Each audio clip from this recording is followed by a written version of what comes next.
If you need to disconnect Instagram account from Facebook, this video will be very helpful for you. So without wasting time, let's start video. Firstly, open the Instagram and then you will see profile icon at the bottom.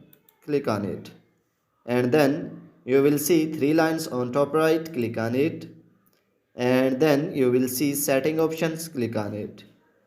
And then you will see account center options. Click on it.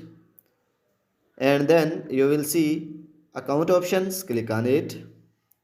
And then you will see two options, Instagram and Facebook, and we want to remove Facebook from the Instagram. That's why we click on Facebook, remove options, click on it.